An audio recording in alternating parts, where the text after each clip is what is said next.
Hello, this is Dr. Jason Munsell. It is about close to 1 o'clock on Tuesday, June the 20th, the last day of spring. Tomorrow is, I think, like midnight is summer, something like that. Summer solstice and people going crazy at Stonehenge. You can't see that very well, can you? But in any case, hope that you are doing well. Very pleased with some of the stuff that I've seen. I still need to go through a few more journals and go through a few more the more recent threads and everything like that. But so far so good. Just let me know how I can help. What I wanted to do is pretty briefly take you through Chapter 8. I think Chapter 8 has some really good ideas, and obviously this is going to be amazingly helpful as you I still have stuff here. Prepare your rhetorical package for the social media a bit. So, this is all about social media. Online Organizing by Janet Russell. All right. So, there is a social revolution. You can sort of see that. It's the Beatles. The revolution. Have you ever thought about the name Beatles? The Beatles, how cheesy that is? Beatles, B-E-A-T, Beatles.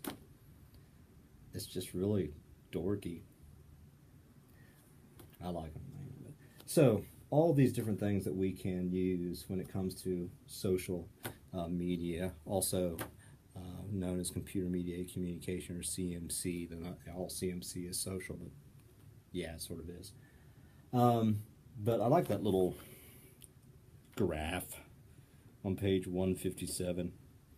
And it is talking about non-profits, but we can take this more generally. But we got websites, emails, Facebook, Twitter, Google Plus, which I know hardly anything about. I should. YouTube, LinkedIn. Of course, now we have Snapchat and Instagram and all these other things. So some of this stuff is so new that the book, even though it's not terribly old, doesn't touch on it. But some really interesting ideas about how to try to use all of this, all of these tools at your disposal for advocacy. Websites. So when you do the rhetorical package, your plan, all of these, I suppose, could be seen as rhetorical strategies. But also, you're going to need to pick, the situation. So, are you going to use a website? Yeah, you can't see that. Well, anyway, you can follow along. When it comes to websites. So, for instance, you could say situations website. This is the stuff that I'm going to do with the website. But websites generally are your public face. And so almost every sort of activist organization, and we're generally talking about activist organizations, unless you want to have your own web page or website. But it's usually what people go to for the most part. It is, like they call it, the website is the public face. And so some things to always think about when you are doing this. The first thing is user experience. The question you should ask yourself when designing your site, and this whole idea is how you want to design the site, what do you want folks to do? Do you want them to talk to one another, or are you trying to build followers, or are you trying to promote community, engage with others? Because that's going to help you figure out how you want to put all this stuff together. And there's different ways to do it. I'm not a pro at any of this stuff. I know some people use WordPress, but most big activist organizations have sort of a website guru that does all this type of stuff. But you need to think about, what do I want this website to do? A big thing that you always want to do is to capture contacts. And so you will likely need a CRM, or a constituent relational management system, where people fill out forms, or when you get certain hits, you can get that information. So because through stuff that you put on your website, common way to get contact information, via forms to sign up for e-newsletters, sign petitions, donate money, sign up, all this type of stuff. I just had over the weekend, had a little fool with a political candidate. I sent some money in, and then they sent me a thing back saying thank you for your, what's it called, rotating or whatever, gift, renewal, whatever. So they were saying that I was supposed to give this, every week, and I was like, no, I'm giving it once. Can't afford that. So I just said, screw it. But in any case, yeah, through the website you can, figure out the people who are interested in what you're doing, and also content management system, the CMS. We've got CRM and CMS. If your organization goes expanding, again, have a content management system, so you can constantly update, and there's stuff like WordPress.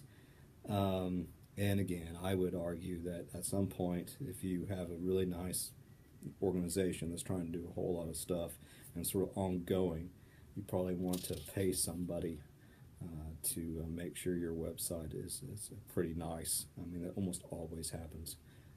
Again, if you have sort of a big organization that you have created, but if you're doing it just by yourself, and one of the things, and we see this a lot, you want to integrate social media into your website on page one, no matter how many pages that you might have on your website. You want them to be able to click to all these other social media sites. So if you have a Facebook page, if you have a Twitter account, Google Plus, whatever, have those little icons on your web page so they can go and look at all that other stuff. So there's web page. Should you have a website? It's your primary tool for, I think, larger organizations. If you're just sort of on your own, like you're doing right now, maybe you probably don't need a website. I don't know. It's up to you.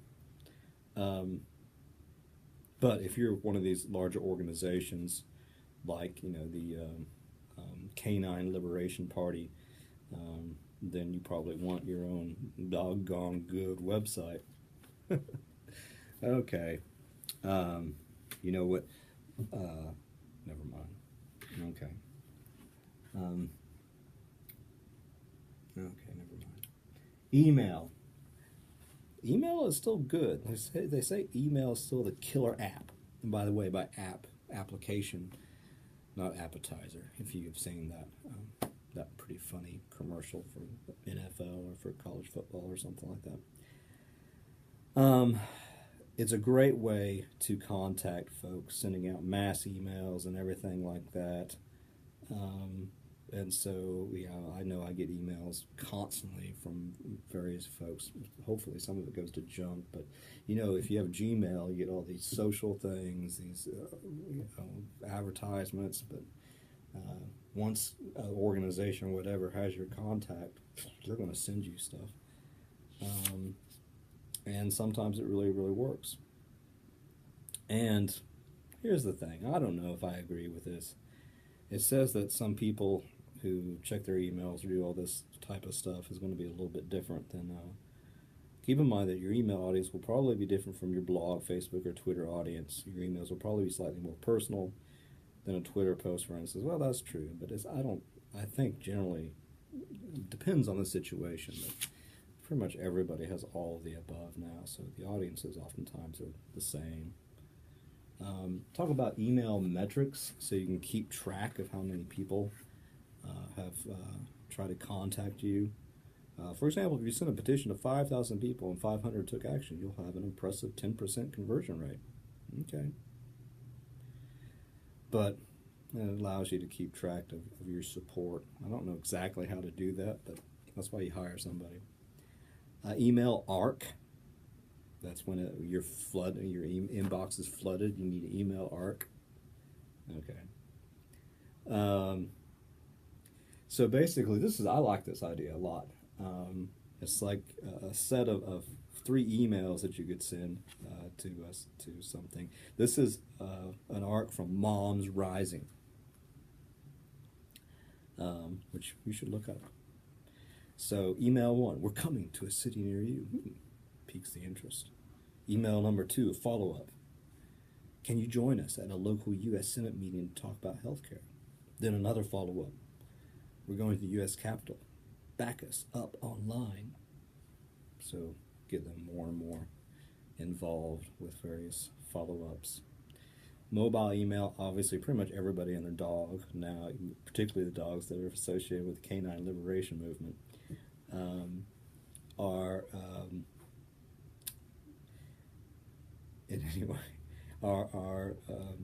everybody checks their stuff like this, right? Some people, you're sitting down at your desk, but you get your little notifications and everything like that. And so just keep in mind that oftentimes the emails look different from on your iPhone or whatever, and so you always have to keep in mind how you want to reach people and what you want stuff to look like. But emailing and get your message out is a really good way to do it. Once you have like an email list or something like that. Facebook, easy stuff. I know a lot of you are on Facebook. It's easy to create events and everything like that. What it says here, how to effectively use Facebook, it says, for better or for worse, Facebook is part of many people's everyday lives, thus making a great tool for activism. Yes. One thing that's important is to keep stuff short and sweet. I think that is a really good idea. Because if you're like me, if you see somebody post some sort of long something or other, a rant or something, I was like, I don't have time to look at that. I want to look at something sort of short and pithy, like a little meme that makes a point. I think memes are going to, again, solve the world. Memes and t-shirts, that's all we need. And one thing that they say that I think is actually pretty good, but it all sort of depends, is that some organizations just have a Facebook page but don't have a website. And depending on costs and stuff like that, that makes some sort of sense. But what they're saying is that if you are sort of a big organization, you should not forgo a website, saying, oh, I got Facebook, so I don't need a website, because there's a lot of stuff that you can do with websites. It's just more professional. And also, there's so much stuff that you can do through Facebook that the book doesn't really talk about a whole lot. But you can start petitions, keep folks informed, create events where you want people to go to, and then invite all your friends and everything like that. So Facebook is a really good way to